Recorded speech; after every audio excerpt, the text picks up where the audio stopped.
Isa sa mga dakilang biyaya ng Diyos sa atin ay ang ating pagunita o ang kakayahang alalahanin ang mga nakaraan. Nagkakaroon ng kahulugan at kahalagahan ng ating buhay dahil sa alaala ng ating mga karanasan at pinagdaanan.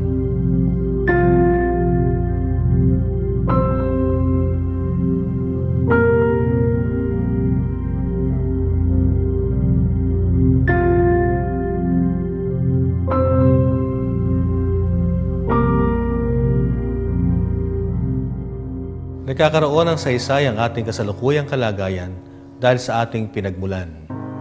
Ang pagunita sa ating kasaysayan at karanasan ay nagbubunga ng pasasalamat at pag-asa sa ating mga puso. Ang isang pusong marunong umalala ay isang pusong marunong magpasalamat sa Diyos.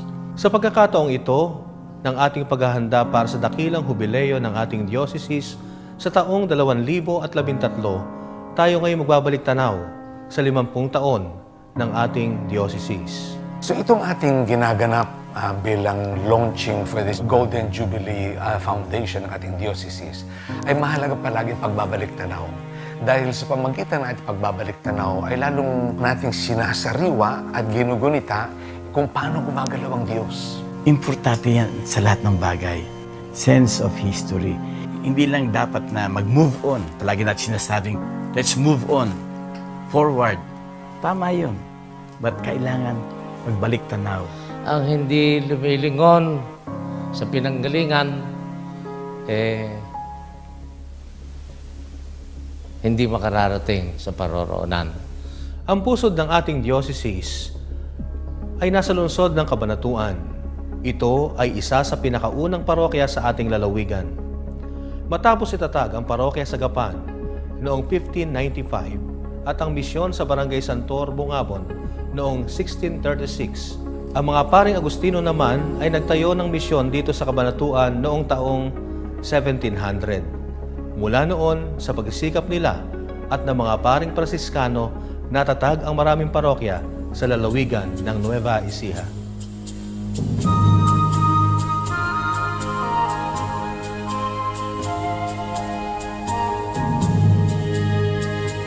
Hinalaw ang salitang kabanatuan sa kabatuhan sapagkat mabato sa lugar na ito at sa salitang kaban ng tuwa.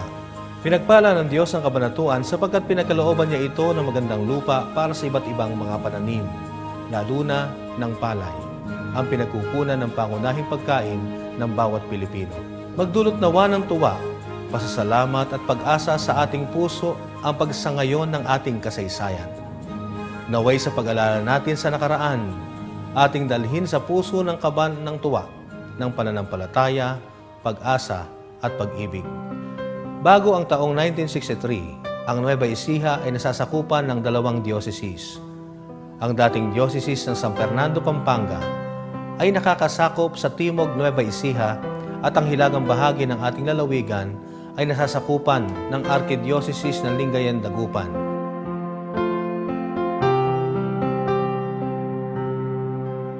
Sa mga huling buwan ng buhay ni Beato Papa Juan 23, nagpalabas siya noong 16 ng Pebrero 1963 na isang dekreto na pinamagatang Exterior Ecclesiae. Isinasaad dito ang pagtatayo sa lalawigan ng Nueva Ecija ng bagong diocese, ang Diocese ng Cabanatuan.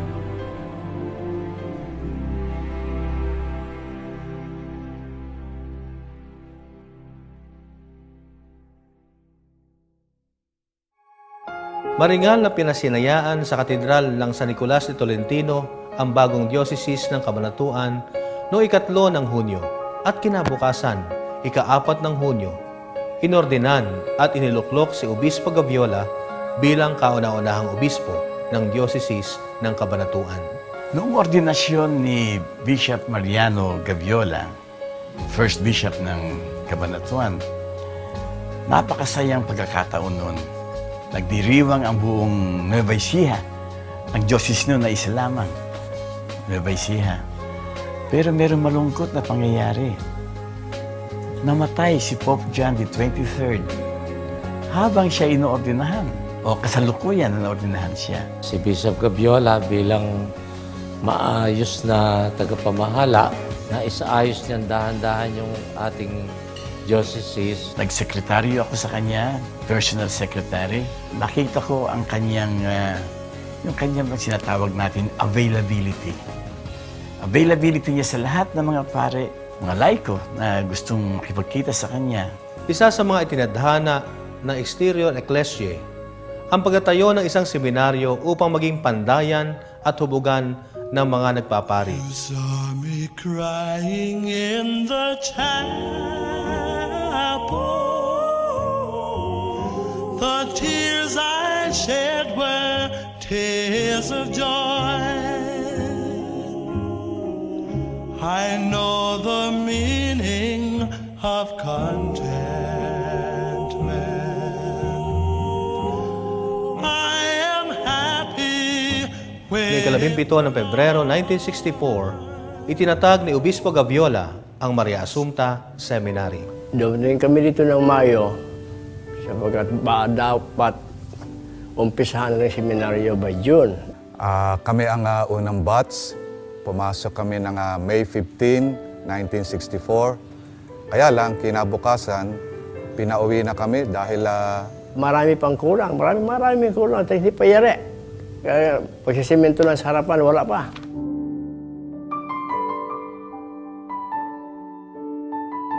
Nag-apply ako rito at doon ko nabago ang kaisipan ko na sabi ng mentor namin dito ang pare. Hindi pala kami yung gustong magpare. Diyos pala ang gustong magpare ka. Kaya it totally changed my mind. Kaya noon, hindi na yung gusto kong magpare. Kung hindi, Lord, gawin mo akong pare. Noong pinatayo pa itong seminaryo, no? Nagpunta si Bishop Gaviola sa stage para mag-solicit ng tulong. Kasi I understand when he was appointed bishop, he said, your primary project upon assuming the diocese of Cabanatuan is to build a seminary. Hindi basta-basta ito.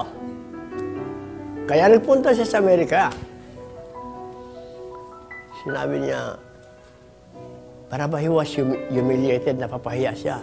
Sinasabi ng isang kanon, alam mo mga kanon, diretsyon-diretsyon salita.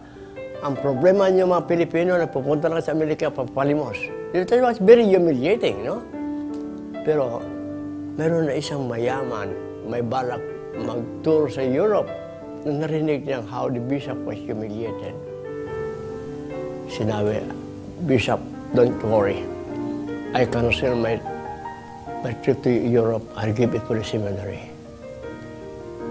In other words, there are still people amid na mayroong mga walang konsiderasyon iba, mayroon pa rin mabuting tao. Noong 3 na Agosto 1964, idinaos ang unang klase sa seminaryo.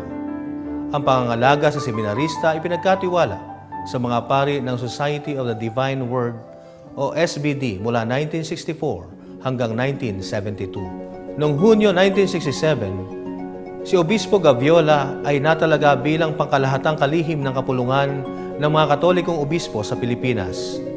Pansamantalang natalaga bilang Apostolic Administrator Sede Plena si Obispo Leopoldo Arcaira, Obispo ng Malolos. Matapos ang ilang buwan, itinalaga ng yumaong Papa Pablo Ika-6 si Obispo Vicente P. Reyes bilang ikalawang obispo ng Kabanatuan. Siya ay tubong San Antonio, Nueva Ecija.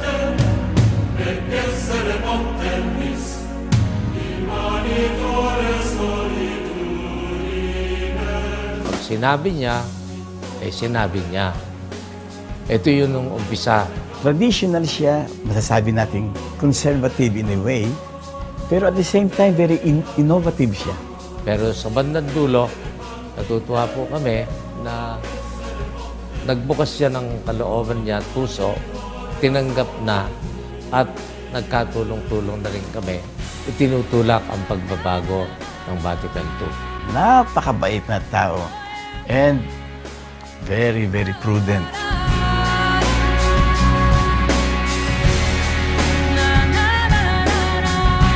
Upang matugunan ang pangangailangan ng mga mananampalataya, nagtayo ng maraming bagong parokya si Obispo Reyes.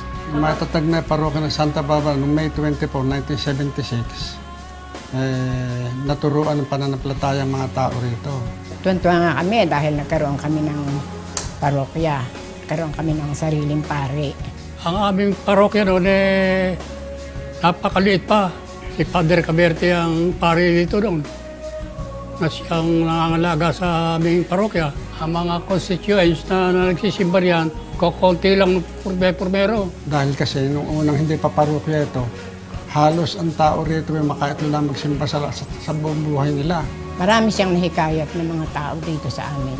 Na parang nagising ang mga taga rito nung magkaroon ng parokya rito. Para sumigla at umulad pa ang Santa Barbara. Ang hangarin lahat niyan ay sa kabutihan ng mga mananampalataya.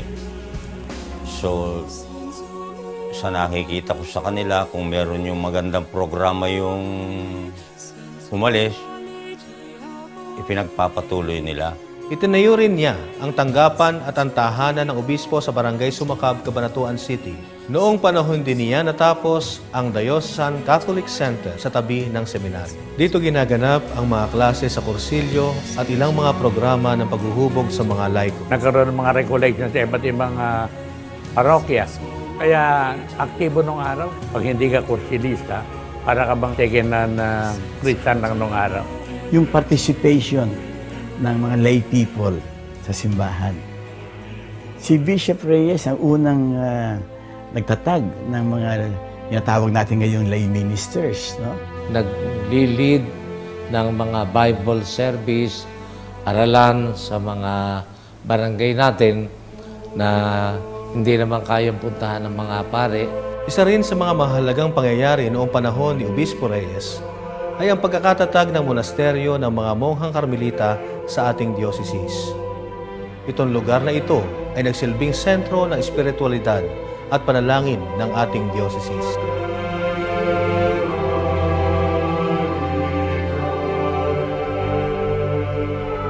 Yung kasing intention ni Obispo Reyes ay para ipagdasal ang mga pari. Ikalawa, para mas marami o madagdagan ang mga pari dito sa Diocese ng Cabanatuan. At yung pangatlo, para sa ikapababanal, sanctification ng pamilya.